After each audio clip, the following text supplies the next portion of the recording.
এলাকাবাসী, সম্মানিত মুসলিম তৌহিদি জনতা, এক্ষুনি আমাদের মাহফিলে কাজ আরম্ভ হতে যাচ্ছে। মেহরবানি করে সবাই মাহফিলে আসার জন্য বিশেষভাবে আহ্বান করছি। সম্মানিত এলাকাবাসী, মেহরবানি করে সবাই মাহফিলে প্যান্ডেলে এসে বসার জন্য বিশেষভাবে আহ্বান করছি।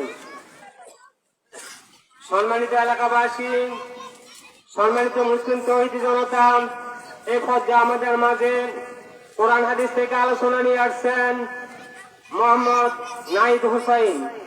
এই মুহূর্তে আমাদের মাঝে কোরআন সুন্নাহ থেকে আলোচনা নিয়ে আসছেন মোহাম্মদ নাহিদ হুসাইন।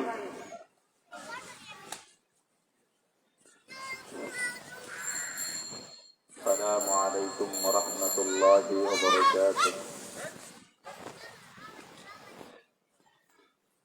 আলহামদুলিল্লাহি ওয়াসসালাতু আলা নাবিয়্যিহি ওয়াল ওয়াজনু ওয়াল আদলু ওয়াল ফাদলু ওয়ান নাযমু ওয়াল আযমু বিল জাযাব। আম্মা বা'দু ফাআউযু বিল্লাহি মিনাশ শাইতানির রাজীম। বিসমিল্লাহির রাহমানির রহিম। قد أفلح من تزكى وذكر اسم ربه فصلى بل تؤثرون الحياة الدنيا والآخرة خير وأبقى.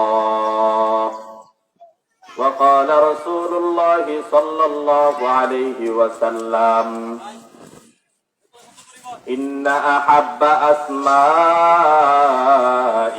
إلى الله عبد الله وعبد الرحمن أو كما قال عليه الصلاة والسلام. اللهم صل على روح محمد في الأرواح وعلى جسد محمد في الأجساد وعلى قلب محمد في القلوب وعلى قبر محمد في القبور. تصویر بناتا ہوں تیری خون جگر سے، تصویر بناتا ہوں تیری خون جگر سے، دیکھا ہوں تجھے میں نے محبت کے نظر سے، دیکھا ہوں تجھے میں نے محبت کی نظر سے. আল্লাহ পাক রব্বুল আলামিনের দরবারে লাখো কোটি শুকর ও সুজুদ যে মহান আল্লাহ তাআলা আমাদেরকে মুসলমানের ঘরে জন্মদান করেছেন, মুসলমান হওয়ার হুকুম, মুসলমানিত্ব দান করেছেন, এই মহান রব্বে কারিমের দরবারে এই কারণে শুকরিয়া জ্ঞাপন করছি আলহামদুলিল্লাহ। আমি যে আয়াতে কারিমা তিলাওয়াত করেছি এবং যে হাদিস পাঠ করেছি, আয়াতে কারিমা এবং হাদিস অনুযায়ী দুই চারটা কথাবার্তা বলার চেষ্টা করব ইনশাআল্লাহ, আল্লাহ যদি তৌফিক দান করেন। কোরআনুল কারীমের মধ্যে আল্লাহ পাক রব্বুল আলামিন বিশেষ কয়েক জায়গায়, অনেক জায়গার মধ্যে বান্দা বান্দীদেরকে আল্লাহ পাক রব্বুল আলামিন নসিহত করেছেন। তার মধ্যে থেকে আমি যে আয়াতে কারিমা তিলাওয়াত করেছি, এই আয়াতে কারিমাও আল্লাহ পাক আমাদেরকে নসিহত করেছেন, ওয়াজ করেছেন। এইগুলো সরা দিন, এগুলো সরা দিন, এই সরা। এই আয়াতে কারিমার মধ্যে আল্লাহ পাক আমাদেরকে নসিহত করেছেন। সাহাবায়ে কেরাম রাদিয়াল্লাহু আজমাইন তারা নবী আলাইহিস সালামের কাছ থেকে বিভিন্ন সময় বিভিন্ন মুহূর্তে নসিহত চেয়ে নিতেন। অথচ আজ আমরা নসিহত তো দূরের কথা, কোনো কিছুতেই মনোযোগ নাই, সব ক্ষেত্রে গাফেল। সাহাবাই কেরামরাও নসিহত ছেয়ে ছেয়ে নিতেন। আল্লাহ পাক বলেন কদ আফলাহা মান তাযাক্কা, অবশ্যই ওই বান্দা, কদ আফলাহা আই ফাজা, অবশ্যই সফল, কদ আফলাহা আই ফাজা মান তাযাক্কার, তাযাক্কা আই তাতাহহারা বিল ঈমান, যারা পবিত্র ঈমানের মাধ্যমে ঈমান এনেছে, আল্লাহ পাককে বিশ্বাস স্থাপন করেছে। কদ আফলাহা মান তাযাক্কা, ওই বান্দা বান্দিরা সফল যারা নিজেকে পবিত্র রেখেছে। ওয়াযাকারা ইসমা রাব্বিহি আই মুকাব্বিরান, আমার মাওলা পাককে যারা ডাকে। ফাসাল্লা আই আস-সালাতুল খামস, ওয়াযালিকা মিন উমুরিল আখিরাহ, নামাজ, 5 ওয়াক্ত নামাজ আদায় করে, তারাই সফল। সূরা শামসের মধ্যে আল্লাহ পাক রব্বুল আলামিন কয়েকটা কসম খাওয়ার পর বলেছেন, কয়েকটা কসম খাওয়ার পর এই কথাটাই বলেছেন, কদ আফলাহা মান যাক্কাহা। আল্লাহ পাক বলেন ওয়াশ-শামসি ওয়া দুহাহা, সূর্যের কসম এবং তার কিরণের কসম, ওয়াশ-শামসি ওয়া দুহাহা, সূর্যের কসম এবং তার আলোর কসম, ওয়াল কমারি ইযা তালাহা, চন্দ্রের কসম, চন্দ্রের কসম, ইদা তালাহা, যখন তার অনুগামী হয়, ওয়ান নাহারি ইদা জাল্লাহা, দিনের কসম, যখন তা প্রকাশ পায়, ওয়াল লাইলি ইদা ইয়াগশাহা, রাতের কসম, রাতের কসম, যখন তা ঢেকে নেয়, অন্ধকারাচ্ছন্ন হয়ে যায়, ওয়াস-সামাই ওয়া মা বানাহা, আসমানের কসম, আসমানের কসম, যিনি আসমানকে বানিয়েছেন, ওয়াল আরদি ওয়া মা তুহাহা, জমিনের কসম, জমিনের কসম, যিনি তা বিস্তৃত করে দিয়েছেন, বিছানা বানিয়ে দিয়েছেন, ওই মাওলা পাকের কসম, ওয়া নাফসি ওয়া মা সাওয়াহা, নফসের কসম, আত্মার কসম, রূহের কসম, যে মালিক আমার আপনার ভিতরে, আমার আপনার বডির ভিতরে এই রূহকে স্থাপন করে দিয়েছেন, সামঞ্জস্য করে দিয়েছেন, ওই মালিকের কসম। আল্লাহ পাক তারপরে বলেন ফাআলহামাহা ফুজুরাহা ওয়া তাকওয়াহা, আল্লাহ পাক রব্বুল আলামিন এই নফস দেওয়ার পর আমাকে আপনাকে গুনাহ করার এবং তাকওয়া অবলম্বন করার অপশন দিয়েছেন। আমাকে বলেছে ও বান্দা, আমি তোমাকে গুনাহ করার ইখতিয়ার দিয়েছি, শক্তি দিয়েছি, আমি তোমাকে ইখতিয়ার দিয়েছি, শক্তি দিয়েছি, তুমি বেগানা নারীর দিকে তাকাইতে পারবা, তুমি আবার কুরআনুল কারীমের দিকে তাকাইতে পারবা, কারণ আমি মাওলা তোমাকে সেটার শক্তি দান করেছি। তারপর বলেন কদ আফলাহা মান যাক্কাহা, অবশ্যই অবশ্যই সফল ওই বান্দা বান্দিরা যারা নিজেদেরকে পবিত্র রাখে রে। তাফসীরে জালালাইনের মধ্যে আছে যারা নিজেকে গুনাহ খাতা থেকে, বিভিন্ন খারাপ আকীদা থেকে, খারাপ চরিত্র থেকে নিজেকে পবিত্র রাখে, তারাই সফল। সফল হওয়ার জন্য নিজেকে পবিত্র রাখতে হবে রে। আল্লাহ পাক তারপরে বলেন ওয়াকাদ খাবা মান দাসাহা, অবশ্যই ক্ষতিগ্রস্ত, অবশ্যই ধ্বংসশীল কারা জানেননি? যারা নিজেদেরকে হেফাজত করে না, যারা বেগানাদেরকে দেখে পর্দা করে না, ইসলামী হুকুমতের উপর চলে না, নবীর আদর্শ মোতাবেক নিজের জীবনকে যারা পরিচালনা করে না, তারাই ক্ষতিগ্রস্ত। তাই আমি বলতেছিলাম কদ আফলাহা মান তাযাক্কা, এই আয়াতে কারিমার মধ্যে ওয়াযাকারা ইসমা রাব্বিহি ফাসাল্লা, এই আয়াতকে দুই আয়াতের মধ্যে আল্লাহ বুঝাইছেন ওরে বান্দা বান্দিরা শুনো, যদি সফল কাম হতে চাও তাহলে নিজেকে পবিত্র রাখো রে। খারাপ আকীদা গুনাহ খাতা থেকে নিজেকে পবিত্র রাখো। যদি তোমরা পবিত্র রাখতে পারো গো, অবশ্যই তোমরা সফল কাম হবে। আল্লাহ পাক তারপরে বলেন, ওয়া যাকারা ইসমা রাব্বিহি ফাসাল্লা, যে বান্দা বান্দিরা ও শুনো, আমাকে স্মরণ করো, আমাকে ডাকো এবং 5 ওয়াক্ত নামাজ যথা সময়ে আদায় করো। ও মুসলমান ভাই ও সৈখালীর বিশাল বাড়ির লোকেরা শোনো গো, আল্লাহ পাক বলেন, যদি তোমার ধন সম্পদ থাকে, বছরে একবার যাকাত তোমার উপরে ফরজ হয়। যদি তোমার ধন সম্পদ থাকে, বাইতুল্লাহ জীবনে একবার হজ ফরজ হইবে।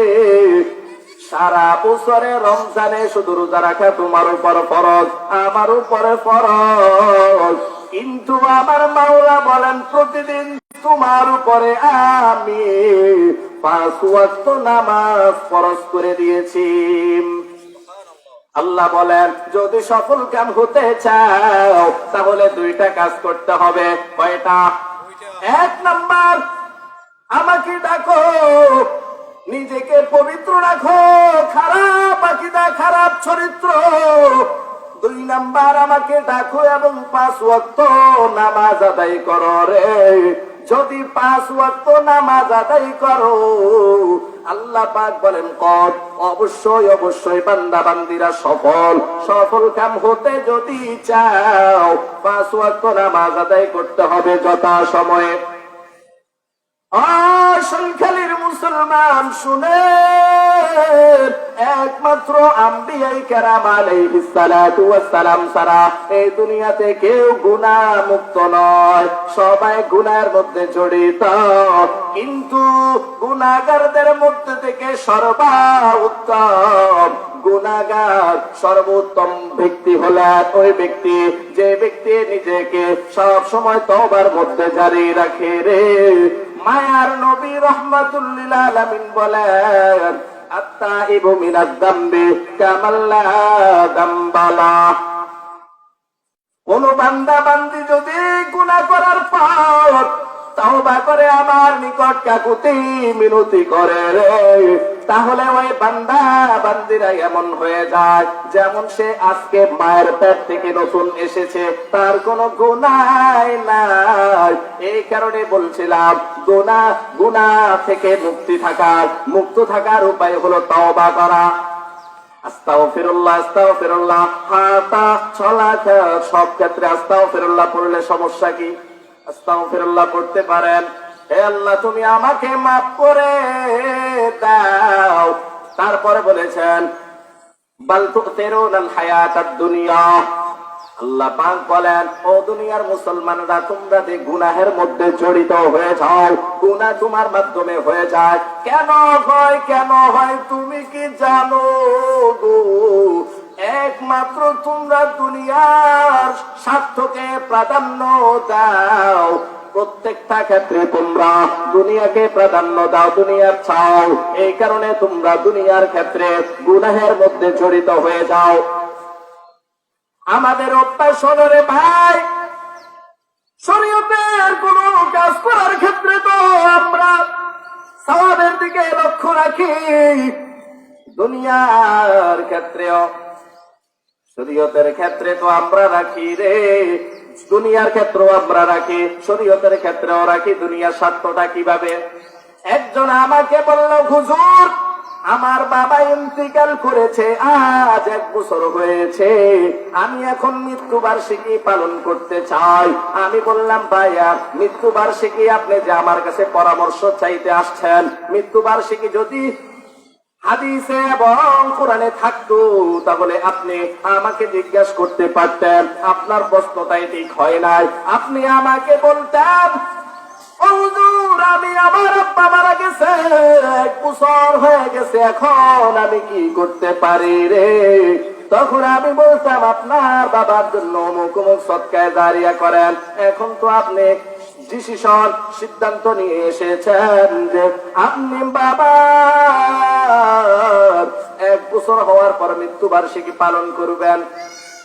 ভাই আমি আপনাদেরকে বলে যাই, বাবা মা ইন্তেকাল হয়ে যাওয়ার পর, আত্মীয় স্বজন ইন্তেকাল হয়ে যাওয়ার পর আমরা 3 দিনা করে, 4 দিনা করে, 40 করে, অমুকা করে, 45 করে, ভাই আমি, আমার আব্বা মারা গেছে, আমার আম্মা মারা গেছে, আমার ভাই মারা গেছে, আমার আত্মীয় স্বজন মারা গেছে, আমি আমার এই সব কিছু যদি রে উত্তম পন্থায় কাজ না করি, তাহলে আমার এই দান সৎকা করার দ্বারা, আমার এই সমস্ত ভালো কাজ করার দ্বারা কোনো ফায়দা হবে না, কারণ আমার পদ্ধতিটা সঠিক নয়। এই কারণে বলে সমস্ত কিছুর করার ক্ষেত্রে নিয়ম পদ্ধতি অনুযায়ী করতে হবে কিনা, যেই নিয়মে যেটা করা দরকার সেই নিয়মে সেটা করতে হবে। তখন আমি ওই ব্যক্তিকে বললাম, আপনি যে 1 বছরের মাথায় আপনার বাবা মৃত্যুবরণ করেছে, মৃত্যুবার্ষিকী পালন করতে চান কেন? ওই ব্যক্তি আমাকে উত্তর দেয়, হুজুর 1 বছর হয়ে গেছে, বাবা মার যদি নিয়তে 40 অথবা 45 যদি না করে অথবা কুলখানি না করে, তাহলে আত্মীয় স্বজন যে আছে তাদের সাথে মুলাকাত হয় না, তাদের সাথে দেখা সাক্ষাৎ হয় না। আমি বললাম, ও ভাই, তাহলে আপনার নিয়ত হলো বছরে 1 বার আত্মীয় স্বজনের দেখা সাক্ষাৎ হওয়া, তাহলে তো এটা দুনিয়ার স্বার্থ। এই কারণে আল্লাহ পাক বলেছেন, বাল তুসিরুনাল হায়াতাদ দুনিয়া, যদি তোমরা দুনিয়ার স্বার্থটাকে ছেড়ে দিতে পারো তাহলে তোমরা সফল কাম যদি হতে চাও, দুনিয়ার স্বার্থকে ছেড়ে দিতে হবে। ফিকহের কিতাবের মধ্যে লেখা আছে, বাবা মা অথবা আত্মীয় স্বজনের মধ্যে কেউ যদি ইন্তেকাল করে, তাহলে তার জন্য সদকা জারিয়া করতে হবে রে। এখন আমাদের সমাজের মধ্যে প্রচলন হয়ে গেছে, আমার বাবা ইন্তেকাল করেছে বা ইন্তেকাল করেছে, আমার আত্মীয় স্বজন ইন্তেকাল করেছে, 40 যদি না করি, 3 দিনা যদি না করে, অথবা মৃত্যুবার্ষিকী যদি না পালন করে, মানুষ বলবে কি? যদি আমি গরু জবাই করিয়া এলাকা ভর্তি মানুষদেরকে লইয়া না খাওয়াইতে পারে, মানুষে আমাকে বলবে কি? মানুষে আমাকে বলবে ছোট লোক। এই কারণে আমি মানুষদেরকে দেখানোর জন্য অথবা মানুষের কথা থেকে বাঁচার জন্য 40 3 দিনা অথবা মৃত্যুবার্ষিকী পালন করে। এটা তো দুনিয়ার স্বার্থ। আপনি আপনার বাবার জন্য সদকা জারিয়া হিসাবে আমাদের মতো যারা ছাত্র আছে গো, যারা কিতাব হাদিস পড়ে, তাদেরকে কিতাব হাদিস দিতে পারেন, মসজিদ মাদ্রাসার মধ্যে দান করতে পারেন। আমাদের পাশে সলখালি মাদ্রাসা, জামিয়া ইসলামিয়া মদিনাতুল উলুম সলখালি মাদ্রাসার মধ্যে যদি আমি 10,000 টাকা দেই, আমার বাবা ইন্তেকাল করেছে, আমার আত্মীয় স্বজন ইন্তেকাল করেছে, আমি যদি তাদের নামে 10,000 টাকা দেই, তাহলে এটাই সদকা জারিয়া। আমি যদি সলখালি মাদ্রাসার জন্য একটা টেবিল বসাইয়া দেই, একটা কিছু করিয়া দেই, এটার নামে সদকা জারিয়া। এটা করি না কেন? দুনিয়ার স্বার্থ। কি দুনিয়ার স্বার্থ জানেননি?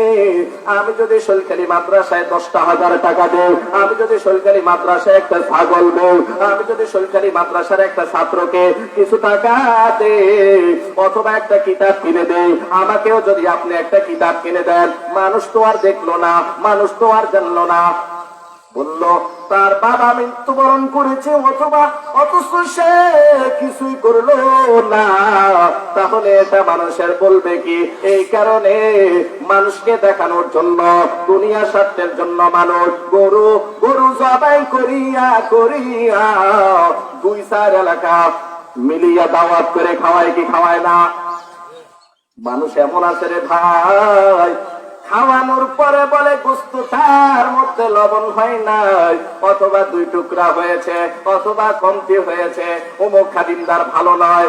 না ফরমান বেড়া একটু কষ্ট করিয়া আপনার জন্য আয়োজন করেছে, অথচ আপনি তার নাফরমানি করেছেন, অতএব দুনিয়া স্বার্থকে প্রাধান্য দেওয়া যাবে না, আখিরাতের স্বার্থকে প্রাধান্য দিতে হবে।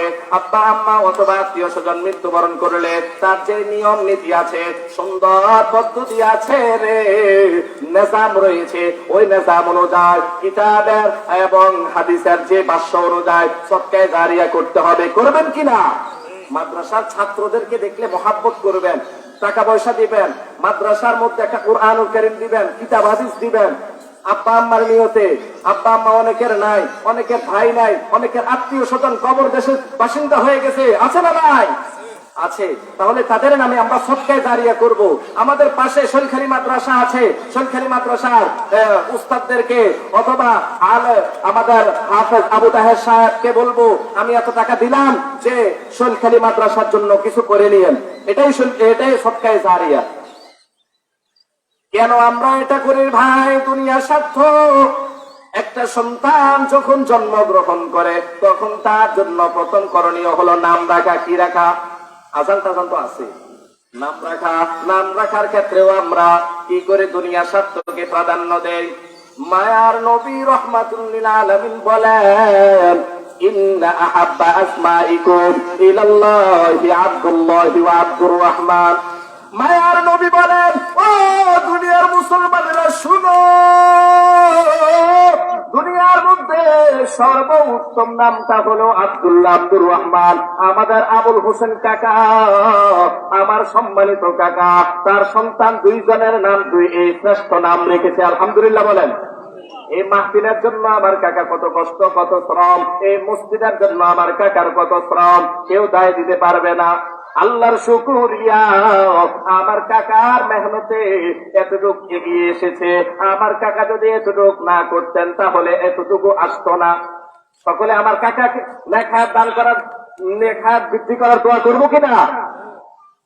আল্লাহ তাআলা আমার কাকার লেখা বৃদ্ধি করে দেয়। সকলে বলে আমিন। কি বলছিলাম? শ্রেষ্ঠ নাম দুইটা, আব্দুল্লাহ, আব্দুর রহমান। আব্দুল্লাহ অর্থ আল্লাহর গোলাম, আব্দুর রহমান অর্থ দয়াময় আল্লাহর গোলাম। এই দুইটা নামের মধ্যে মানুষের শ্রেষ্ঠত্ব ফুটে উঠেছে। কারণ আমি আমার পরিচয় আল্লাহর গোলাম, আমি আল্লাহর দাস। এটার চাইতে বড় পরিচয় আর কি রে ভাই? রাহমাতুল লিল আলামিনকে যখন মায়ার নবী রাহমাতুল লিল আলামিনকে যখন আল্লাহ পাক রব্বুল আলামিন মেরাজে নিয়েছেন, জানেন তো সূরা ইসরার 15 নম্বর পারার মধ্যে আছে সুবহানাল্লাযী ইয়াসরা। এটার মধ্যে আছে রে মেরাজের ঘটনা পুরোটাই। এইখানে আল্লাহ পাক যে মেরাজের আলোচনা করেছেন, মায়ার নবী রাহমাতুল লিল আলামিনকে আব্দুল শব্দ দ্বারা সম্বোধন করেছেন, মুখাতাব করেছেন। এর চাইতে আর ভালো নাম কি হতে পারে? এখন তারপর নবীদের নামের সাথে নাম মিলাইয়া রাখবো, শ্রেষ্ঠ নাম রাখবো, সাহাবীদের নামের সাথে নাম মিলাইয়া রাখবো, বুজুর্গের নামের সাথে নাম মিলাইয়া রাখবো। অন্তত ভালো একটা নাম দেখে আমরা নিজেদের ছেলে সন্তান, ভাই বেড়াদার সকলের নাম রাখবো কিনা? রাখবো ইনশাআল্লাহ। বলেন ইনশাআল্লাহ। এখন আমাদের বর্তমান সমাজের মধ্যে ইন্টু মিন্টু সিন্টু টিটু বিপ্লব এগুলো নাম রাখে গো। এমন মানুষ আছে এই সমাজের মধ্যে, আব্দুল্লাহ নাম যদি একটা থাকে, আব্দুর রহমান নাম যদি একটা থাকে, তাহলে আমার সন্তানের নাম এই আব্দুল্লাহ, আব্দুর রহমান রাখা যাবে না। কারণ অমুকের বাড়ির মধ্যে অমুকের নাম সৃষ্টির নষ্ট হয়ে যাবে। এই কারণে বলছিলাম সব ক্ষেত্রে নাম রাখার ক্ষেত্রে আদর্শকার নবী আলাইহিস সালামের আদর্শ রাখতে হবে। মায়ার আল্লাহ পাক রব্বুল আলামিন বলেন, বাল তুসিরুনাল হায়াতাদ দুনিয়া। প্রত্যেকটা ক্ষেত্রে তোমরা দুনিয়াকে চাইতে চাইতে গুনাহের মধ্যে জড়িয়ে পড়ো। এখন আমার ছেলে সন্তানের নাম রাখি না কেন শরীয়ত অনুযায়ী? কারণ মানুষ আমাকে স্মার্ট বলবে না, মানুষ আমাকে যুগ সচেতন বলবে না। এই কারণে আমার সন্তানের নাম ইন্টু মিন্টু সিন্টু, যেটা আনকমন হয়, এলাকার মধ্যেও খুঁজে পাওয়া যায় না, হাদিসের মধ্যেও নাই, কোরআনের বাক্য মতেও নাই। এমন নাম আছে কিনা? বাদ দিতে হবে। তারপর আমরা দুনিয়ার এই নামের ক্ষেত্রে এরকম হয় কেন? দুনিয়াকে প্রাধান্য দেওয়ার ক্ষেত্রে বাল তুসিরুনাল হায়াতাদ দুনিয়া। তারপর যখন ছেলে সন্তান বড় হতে থাকে, ছেলে ছেলে সন্তানের লেখাপড়ার বিষয় আসে, ছেলে সন্তানকে কি পড়ানো যায়, বাবা মার মাথার মধ্যে আসে, যদি আমি কওমি মাদ্রাসায় পড়াই, যদি আমি আলেম বানাই, যদি আমি হাফেজে কোরআন বানাই, যদি আমি একজন বড় বক্তা বানাই, তাহলে জেনারেল ইঞ্জিনিয়ার ডাক্তার যে টাকা পয়সা, সেই টাকা পয়সা সে উপার্জন করতে পারবে না। হুজুর একজনের বেতন 10,000, হুজুর ইমাম একজনের বেতন 5,000, তাহলে আমার এই ছেলে সন্তানকে এই বিদ্যা শিখানো যাবে না। নাউজুবিল্লাহ। অনেকেই তো বলে কওমি মাদ্রাসায় পড়ানো যাবে না, অনেকেই তো বলে মাদ্রাসা শিক্ষাকে জঙ্গি শিক্ষা বলা হয়, অনেকেই তো বলে এই বিদ্যাটাকে ফকিরি বিদ্যা। নাউজুবিল্লাহ। আরে ভাই, যারা বলে এই বিদ্যা ফকিরি বিদ্যা, আপনারা শুনে রাখেন, এই বিদ্যার প্রবর্তনকারী হলেন আমার মায়ার নবী রাহমাতুল লিল আলামিন। কেউ যদি এই বিদ্যাকে ফকিরি বিদ্যা বলে, তাহলে তার ঈমান চলে যাবে। নামাজ ভাঙ্গার কারণও যেমন আছে, ইমান ভাঙ্গারও তেমন কারণ আছে রে। সামান্য কথার মাধ্যমেও মানুষের ইমান চলে যায়। অতএব আমরা নিজেদের ছেলে সন্তান ভাই বেড়াদেরকে মাদ্রাসায় পড়ানোর চেষ্টা করবো ইনশাআল্লাহ। আমরা কেন পড়াইতে পারতেছি না? একমাত্র দুনিয়ার স্বার্থে। বাল তুসিরুনাল হায়াতাদ দুনিয়া। কারণ আমার সন্তানকে যদি আমি আলেম বানাই, এত টাকা পয়সা পাবে না। ইঞ্জিনিয়ার বানাইলে যত টাকা পয়সা পাওয়া যাবে, আমার সন্তানকে যদি আমি হাফেজ কোরআন বানাই, তাহলে এত ধন সম্পদ তার থাকবে না। তাহলে আমি এখন কি করব? ডাক্তারি শিক্ষাদান করব। এটা একমাত্র হয় দুনিয়ার স্বার্থের কারণে। তারপর ছেলে সন্তানকে আমরা নিজেদের গ্রামের টাকা দিয়া নিজেদের সন্তানদেরকে অনেকে গান বাজনা শিখায়, কি শিখায় না? আহা, নিজেদের এত পরিশ্রমের টাকা দিয়া ছেলে সন্তানকে গান বাজনা শিখায়, এটা সম্পূর্ণ না যায়। জেনারেল শিক্ষায় শিক্ষিত করেন, ইঞ্জিনিয়ার বানান, ডাক্তার বানান, আপনার নিয়ত থাকতে হবে খালেদ আমার সন্তানটা যদি ইঞ্জিনিয়ার হয়, আমাদের বাড়ির সমস্ত এলাকার মানুষের উপকার হবে। আমার সন্তানটা যদি ডাক্তার হয়, তাহলে সবার উপকার হবে, সবাইকে চিকিৎসা দিতে পারবে। এই নিয়তে যদি কে পড়ায়, তাহলে সওয়াব। কিন্তু আমার সন্তানকে যদি আমি গান বাজনো শিখাই, আমার নিজের টাকা পয়সাও খরচ হলো, আমার গুনাহ হলো। আমি কবরে চলে গেলাম, আমার সন্তান গান বাজনা করার কারণে আমার কবরেও গুনাহ দিতে থাকবে। একমাত্র কেন হয়? বাল তুসিরুনাল হায়াতাদ দুনিয়া। দুনিয়ার স্বার্থকে আমরা প্রাধান্য দেওয়ার কারণে। 4 নাম্বার হলো রে ভাই, কিছু আছে, কিছু ছেলে সন্তান রে আছে পাঞ্জাবি টুপি মাথায় দেওয়ায় না, ইসলামী লেবাস পোশাক পরিধান করায় না। কারণ আমার সন্তানকে মানুষ যদি স্মার্ট না বলে, আমার সন্তানকে যদি আমি পাঞ্জাবি টুপি পরিধান করাই, মানুষ আমাকে স্মার্ট বলবে না, মানুষ আমার সন্তানকে হ্যাঁ প্রতিপন্ন করে। এই কারণে অনেক মা বাবা আছে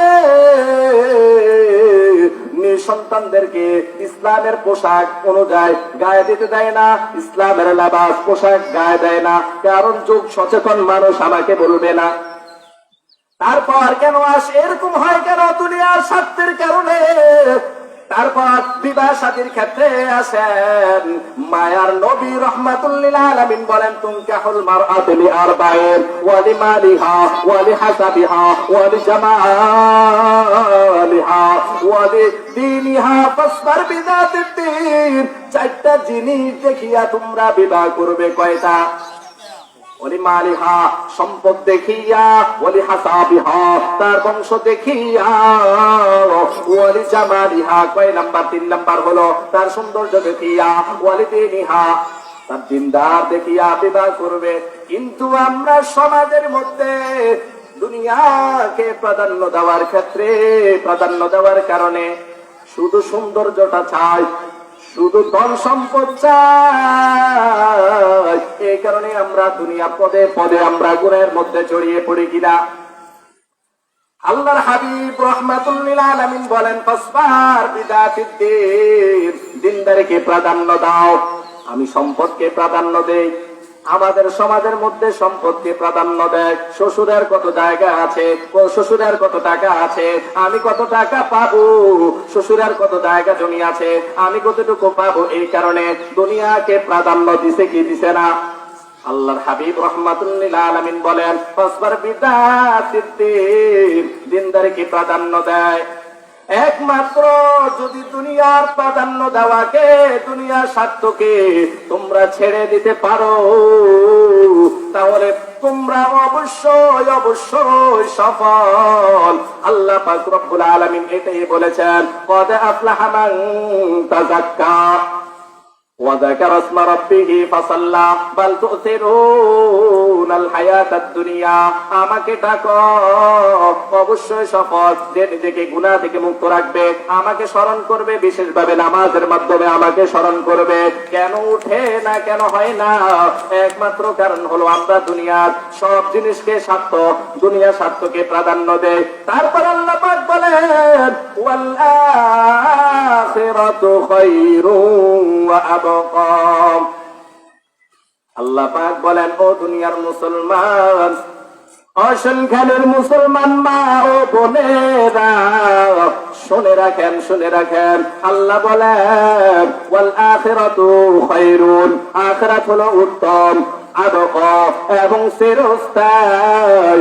আমরা যেটাই করব না কেন, যেটাই করব না কেন, যেই সময়, যেই কোনো মুহূর্তে থাকি না কেন গো, আমাদের অন্তরের মধ্যে আখিরাতের যদি ফিকির থাকে, তাহলে আমরা গুনাহের মধ্যে জড়িত হব না।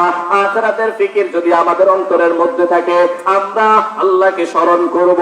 আখিরাতের ফিকির যদি আমাদের মধ্যে থাকে, তাহলে আমরা গুনাহের মধ্যে জড়িয়ে পড়ব না, তাকওয়া অবলম্বন হয়ে যাবে। আর যদি তাকওয়া অবলম্বন হয়ে যায়, তাহলে আমরা অবশ্যই সফল হয়ে যাব। আমাদের সম্মুখে হুজুর চলে আসছে, কিছুক্ষণ পরে আমি ছাড়ি দেব, 5 মিনিট।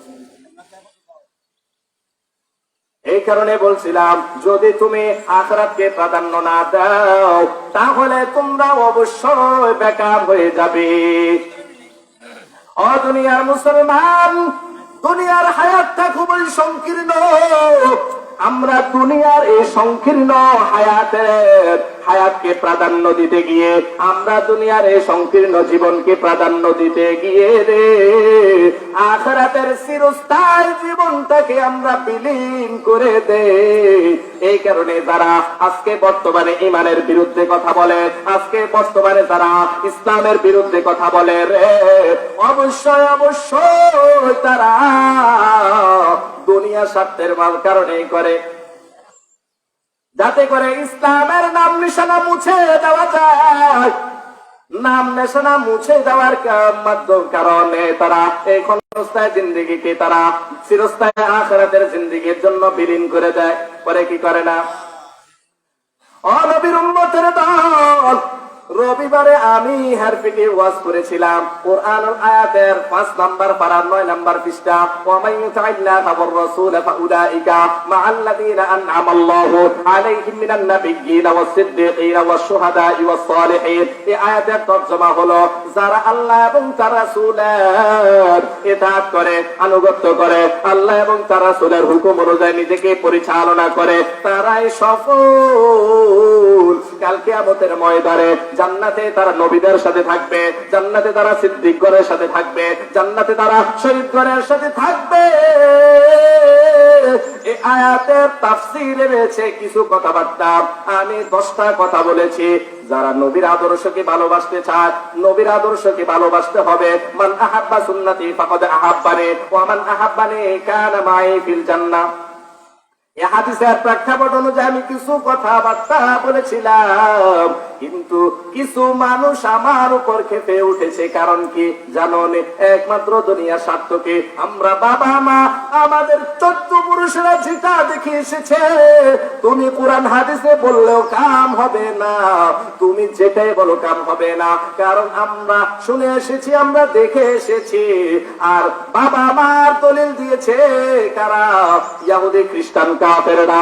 যখন তাদেরকে বলা হতো কোরআনে যা নাযিল করা হয়েছে, কোরআনে যা অবতীর্ণ করা হয়েছে, তোমরা তা মেনে নাও, নবীর আদর্শকে তোমরা গ্রহণ করে নাও, নবীর সুন্নতকে তোমরা মেনে নাও, নবীর কথাকে তোমরা মেনে নাও, অবশ্যই তোমরা সফল হবে। কিন্তু যারা নবীর আদর্শকে, নবীর কথাকে মানতে পারে না, তারা অবশ্যই বেকার হয়ে গিয়েছে, তারা অবশ্যই ক্ষতিগ্রস্ত হয়ে গিয়েছে। এই কারণে বলছিলাম, দুনিয়া প্রত্যেকটা ক্ষেত্রে আল্লাহকে স্মরণ করতে হবে, 5 ওয়াক্ত নামাজ আদায় করতে হবে। 3 নাম্বার, দুনিয়া প্রত্যেকটা পদে পদে দুনিয়া স্বার্থকে বিলীন করে দিতে হবে। 4 নাম্বার, আখিরাত যে উত্তম, আখিরাতের কথাকে অন্তরের মধ্যে, ফিকির অন্তরের মধ্যে জপতে হবে, আখিরাতের চিন্তায় মগ্ন থাকতে হবে, এবং সেটা চিরস্থায়ী এবং সেটা উত্তম, সেই মনের মধ্যে সেটা বদ্ধমূল করে রাখতে হবে। আল্লাহ পাক রব্বুল আলামিন আমাদেরকে এই কথাগুলো আমল করার এবং সে অনুযায়ী চলাফেরা করার তৌফিক দান করুক। ওয়া আখিরু দাওয়ানা আনিল হামদুলিল্লাহি রাব্বিল আলামিন।